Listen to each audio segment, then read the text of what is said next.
Our next speaker, Björn Hoffmann, is professor at the Center for Medical Ethics at the University of Oslo and also adjunct professor at the Norwegian University of Science and Technology. His PhD is in philosophy of medicine, and his background comprises both the natural sciences and the humanities.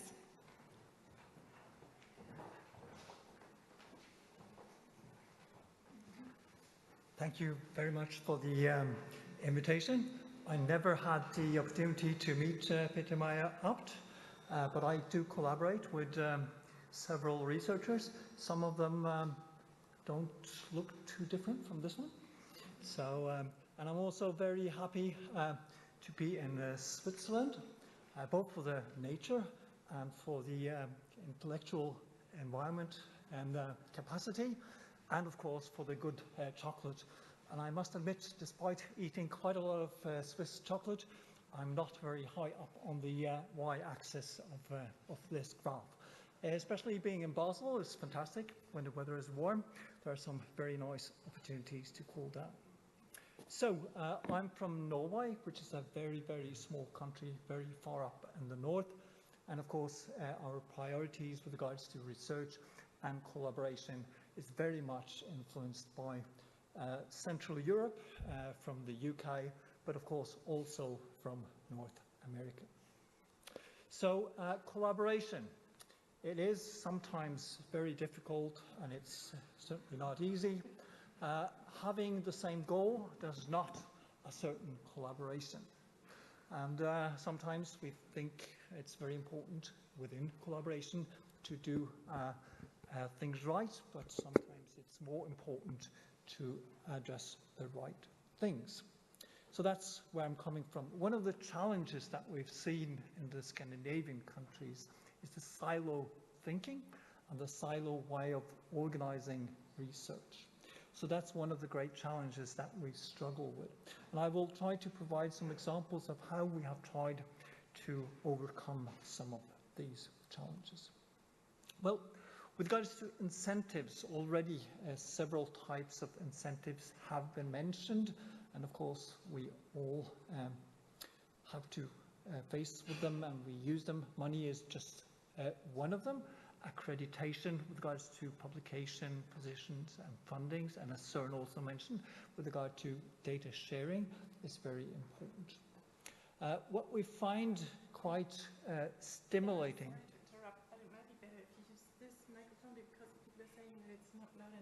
Okay. And these can't be put louder. Okay. Is it okay now? Can you hear me? Good. So, with regards to some of the challenges and some of the solutions, creating meeting points has shown to be quite efficient with regards to furthering collaboration. Conferences and, of course, interprofessional conferences have a varied success. I will return to that. Creating forums, places for researchers to meet, has been quite fruitful in the Scandinavian countries and elsewhere. And of course, arranging various types of dates has also, or have also been tried. And also incentives in terms of various types of innovation have been stimulated extensively. So in the Scandinavian countries, like I think in many other countries in Europe and elsewhere, we have national research councils, and then we also have international collaboration for research funding, like bilateral deals, bilateral research collaboration.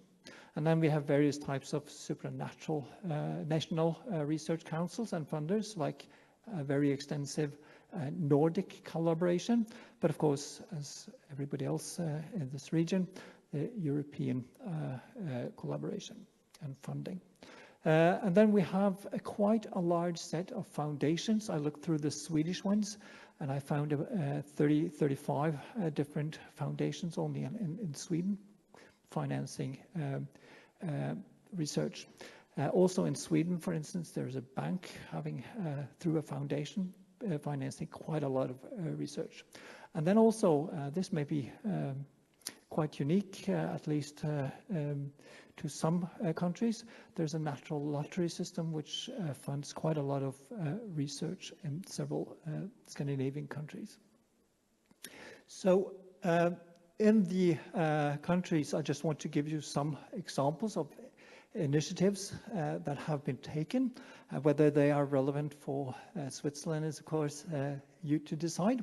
But there has been an extensive stimulation of cross-sectional cooperation and also increasing industry competency. So targeted funding for the industry has also been launched and provided. There has been a public PhD program which has been quite successful in several areas, and that has been also further in collaboration, where research is funded in collaboration between academia and public services, for instance, in healthcare.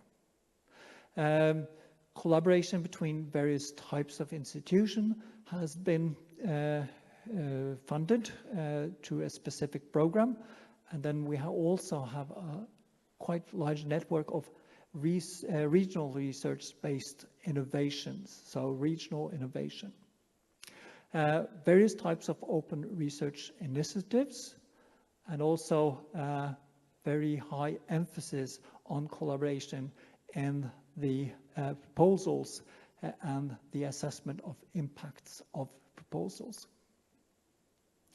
And also there has been in the Scandinavian countries a move from interdisciplinary to transdisciplinary research.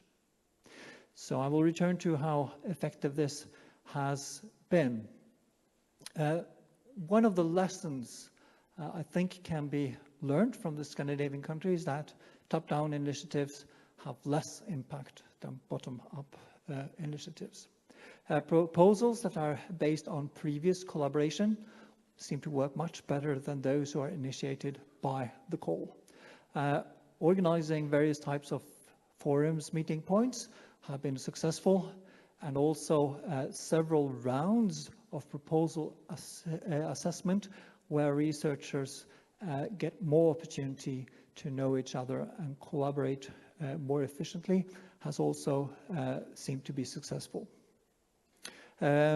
Professionally focused collaboration seem to have a higher success rate.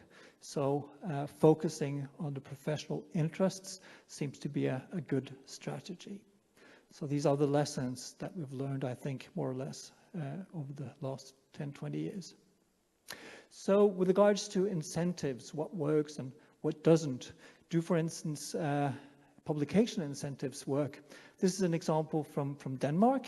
There is a Danish publication award system. And it's designed to award scholarly publication in Danish universities, and especially then in international journals of high ranking or status. And as you can see from the figures, if you have external authors, this seems to be optimal for the authors, while having more internal authors seem to be optimal for the institution by the systems. So even though you have ranking systems, they may serve different purposes. So it seems to be very important to make or fine-tune the incentive systems, because they can prohibit or at least not fertilize collaboration internationally. And international collaboration is shown from other studies to be what has the most impact. So does funding stimulate collaboration? Well, at least we think so in the Scandinavian countries. We have funded quite a lot of collaboration and collaborative research.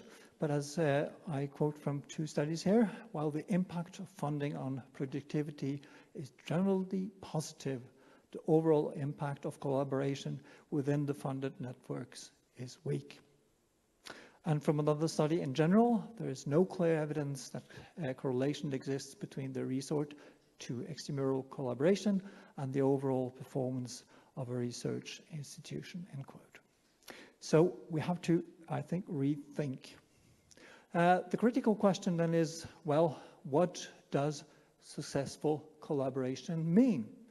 Does it mean increased outcomes in terms of publications, patents, innovation, some type of measurable impact in societal measures? Is it increased competency, resilience, preparedness? Is it network building, capacity building? Or is it to open new areas to research or innovation? Many would say, well, we want a little bit of all of this. Well, success in research is, of course, debatable, but it has to have some type of positive impact on individuals, like for us in healthcare, on societies, but also globally. So positive impact is some type of value. So to many researchers, projects that are successful in terms of the number of publications, they may have had no impact for individuals or societies. So to be successful, we need some kind of value orientation. And for doing that, I think other non-technical professions like ethics may be a very important or play an important role. The importance, though, is not to use it only as a glazing, but to integrate it more specifically into the research. So, in conclusion, Scandinavian countries are small, but use a fair amount of their GDP for research.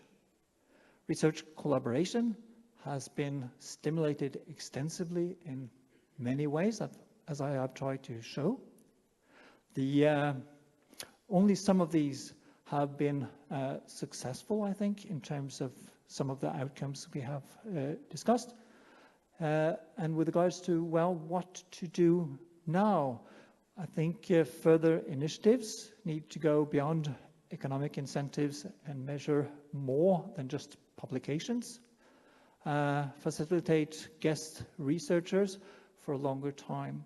I do think that it's the professional connections, the professional collaborations that are the driver of good innovation in the future, and also to ensure real professionally focused collaboration. And with this, I thank you for your attention.